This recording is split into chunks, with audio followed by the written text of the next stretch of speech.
لازم تكون متابع كل حاجه، كل مترك في البيزنس بتاعك لازم تكون باصص عليه حتى لو صفر، عشان لو صفر هيضايقك ان انت باصص لرقم عندك اسمه صفر، ان انت في صفر عدد من الناس اشتروا منك، فالرقم ده لما هيضايقك هيخليك تاخد اكشن وتصلحه. لما تيجي تعمل اعلانات الهدف منها البيع، فانت قدامك هما تو اوبجكتيفز او هدفين بس من الحملات الاعلانيه اللي انت المفروض تشتغل عليهم عشان تحقق مبيعات. النوع الاول اسمه سيلز زي ما باين جدا من الاسم، بس ده لو انت عندك ويب سايت. النوع الثاني اسمه ليدز، وده اغلب الناس بتستعمله من غير ما تعرف انها بتستعمله، لما بيجي ان هم يشتغلوا حملات رسائل. اي حمله تانية غير اللي انا قلتهم دول يعتبروا بلح خالص في المبيعات، لا ترافيك بقى، لا مسجات، لا انجيجمنت، ولا اي حاجه خالص. فالفيديو ده انا هقول لك بالظبط ازاي تستغل اول حمله خالص فيهم اللي هي الليدز عشان تحقق منها مبيعات، وهيكون في فيديو تاني هقول لك ازاي تستغل حمله السيلز او حمله الكونفرجن عشان تحقق منها مبيعات. يلا بينا.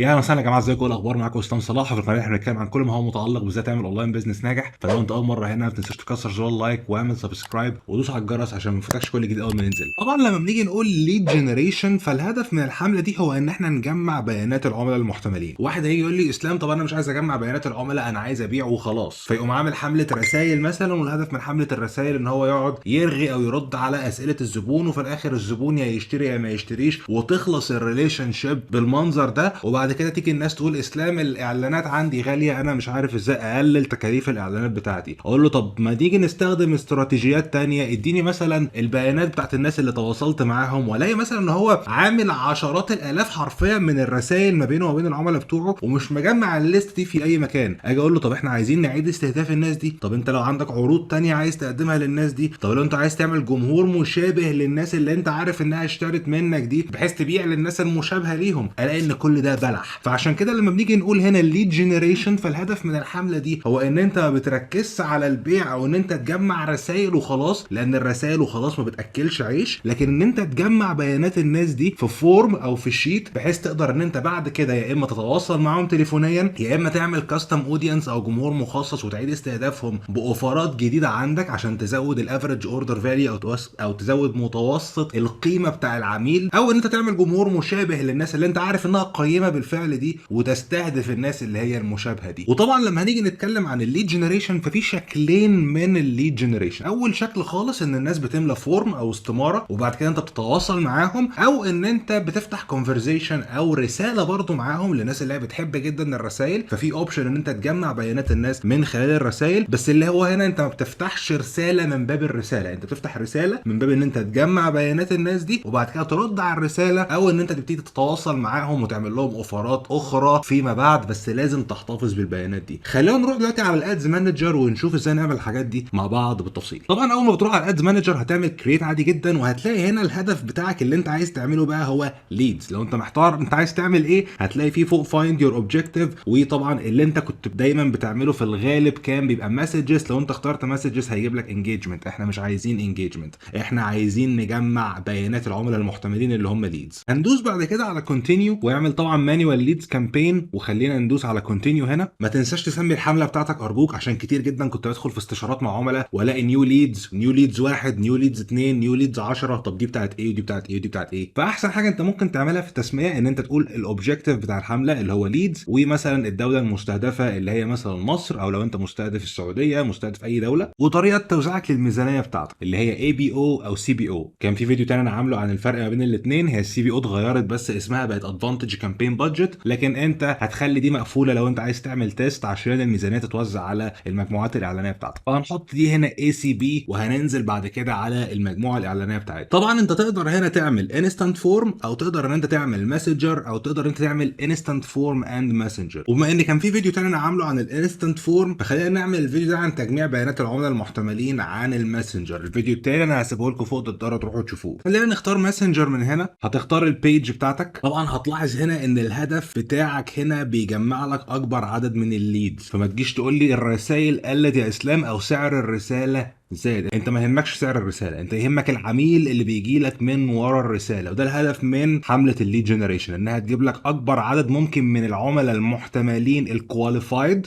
بحيث لما تتواصل معاهم وتبيع لهم يبقى الموضوع بالنسبه لك اسهل، مش مجرد ناس عماله تبعت لك رسائل وخلاص. هتحط الميزانيه بتاعتك، ما تزودش الميزانيه في الاول، خليك من $5 ل $20، ما تزودش عن كده لكل مجموعه اعلانيه، ما تستعجلش على السكيلينج او ان انت تتوسع غير لما تلاقي نتائج. هنا هتحط الدوله اللي انت عايز تستهدفها، هنا انت هتحط بقى رجاله ولا ستات، هتحط الاستهداف اللي انت عايز تستهدفه، البليسمنتس خليها على الريكومندد، الادفانتج بلس، وما ننساش طبعا نسمي برضو المجموعه الاعلانيه بتاعتنا. عن نفسي هقوم حاطط مثلا اي كاختصار الانترست، هقوم حاطط بعد كده ايه هو نوع الانترست، وليكن مثلا سوشيال ميديا ماركتنج، وهكون بستهدف الرجاله اللي هم الميل 28 ل 40 سنه. وهروح بعد كده على الاعلان ده هيكون ايمج، وطبعا ممكن تكون انت عارف ايه الصوره اللي انت هتستخدمها، فانا الصوره بتاعتي هتكون الirresistible اوفر او العرض الذي لا يقاوم. وانت مثلا عملت ببلش للصوره دي امتى عشان تبقى عارف التاريخ بتاعك، وليكن اهو 27/3. خلينا ننزل بعد كده على الاعلان، هنختار بقى الصوره بتاعتنا ونعمل الاعلان بتاعنا زي ما احنا متعودين عادي. نختار الصوره بتاعتنا، طبعا هتكتب بقى النص الاعلاني بتاعك، وهتكتب الهيدلاين والديسكربشن والحاجات دي احنا مش هنضيع وقت فيها دلوقتي. اللي هيهمني هنا هي المسج تمبلت اللي الناس اول ما هتدوس على سند مسج هتلاقيها. ممكن هنا بس نقوم حاطين هيدلاين عشان الناس ساعات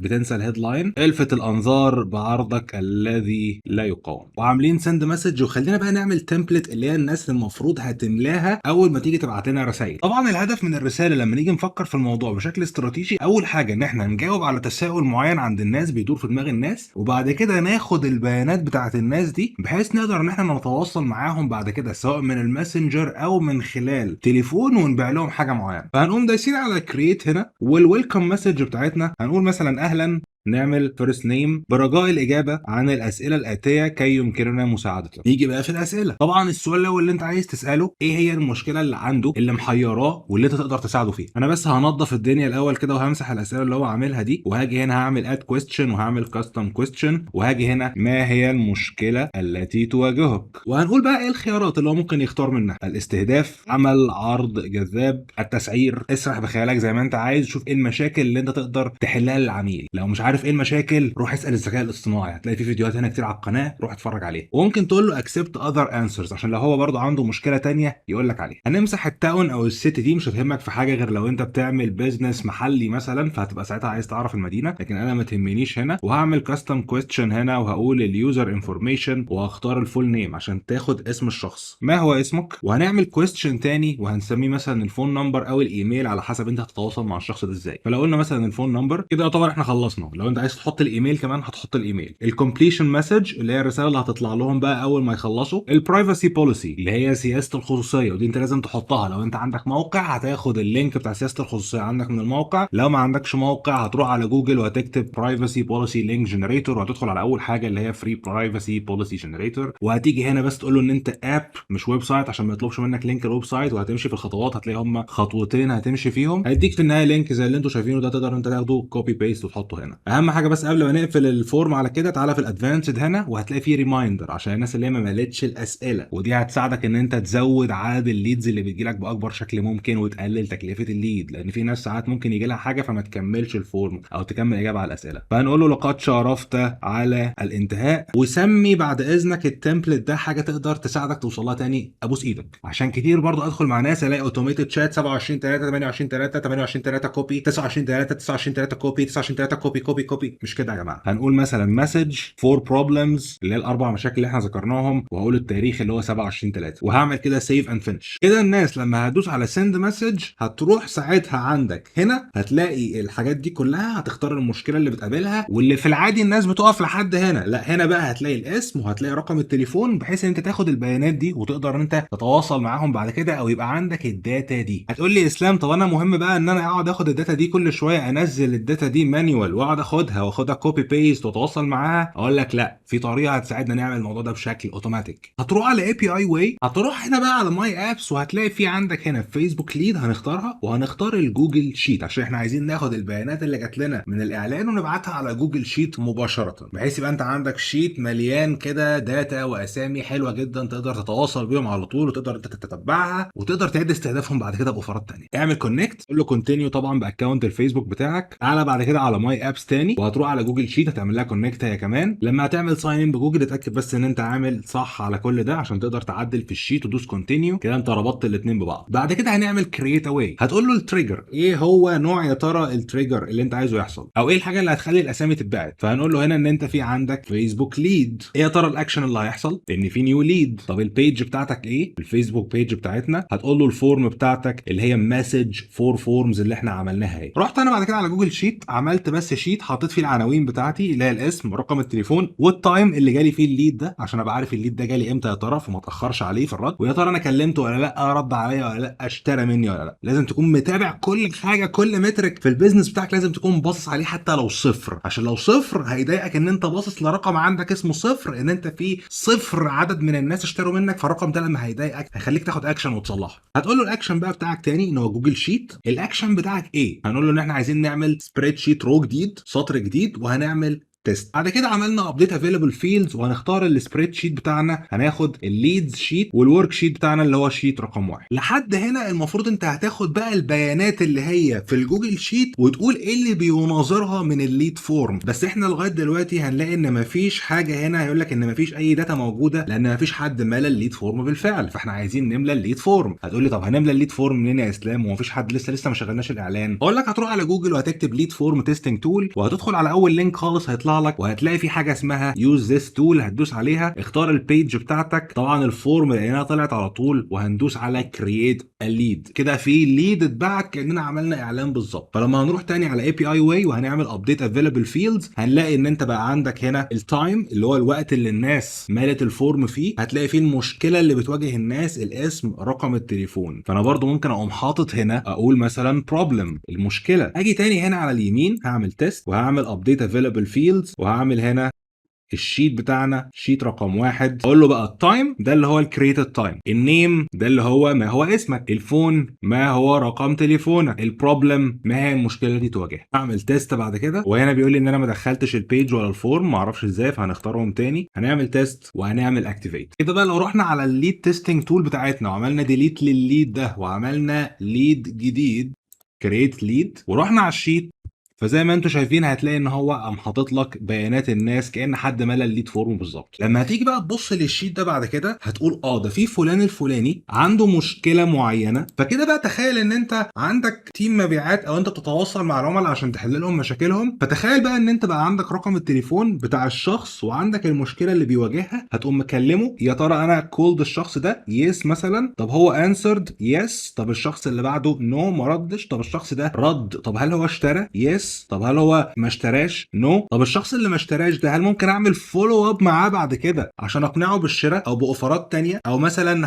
هكتب هنا ديسكاونت اوفرد، هل انا عرضت عليه ديسكاونت معين يس ما اشتراش حتى مع الديسكاونت. فهتلاقي نفسك عمال بتتابع بيانات البيزنس بتاعك واحده واحده. ده السر اللي يخليك تقدر ان انت تحول اعلان الرسائل او الليد جنريشن لمكنه فلوس، مش مجرد ان انت في حد بعت لك رساله وانت تقول له الاجابه وخلاص. هل انتوا بتقدموا كورسات؟ بنقدم. طب شكرا يا باشا. اتفضل يا معلم. لا مش كده. بتقدم كورسات؟ بنقدم. ممكن اعرف حضرتك ايه اللي انت محتاجه من كورس عشان نشوف هل الكورس بتاعنا هيقدر يفيدك ولا لا. تيجي تضغط على نقاط القلم اللي عنده تبتدي تسمع له تقول له طب احنا بنقدم الحاجه الفلانيه اللي هتساعدك تطلع من الالم اللي انت فيه، تحب اعرضها عليك؟ لازم اللي يرد على الرسائل بتاعتك يكون شخص سيلز، او اللي على الليد فورم دي شخص بتاع سيلز مش حد بتاع مودريتور وبيرد على رسائل ناس وخلاص. ده كده كان نهايه الفيديو اللي معانا النهارده يا شباب. هعمل لكم ان شاء الله فيديو تاني عن اعلانات الكونفرجنس للناس اللي عندها ويب سايت. لو الفيديو عجبكم ما تنسوش اللايك والسبسكرايب واكتبوا لي ايه اكتر حاجه عجبتكم في الفيديو ده وايه اكتر حاجه استفدتوها منه ومتحمسين تطبقوها، متحمس اعرف ارائكم في الكومنتات، ومتحمسين لفيديو الكونفرجنز ولا لا. لو متحمسين اكتبوا لي كونفرجنز تحت في الكومنتات عشان انا عارف ان المواقع مش منتشره قوي في الوطن العربي، فعشان لو مفيش ناس كتير متحمسه ما اعملوش. لو جبنا 50 كومنت فيهم كونفرجنز هعمل فيديو. شكرا ليكم واشوفكم الفيديو اللي جاي.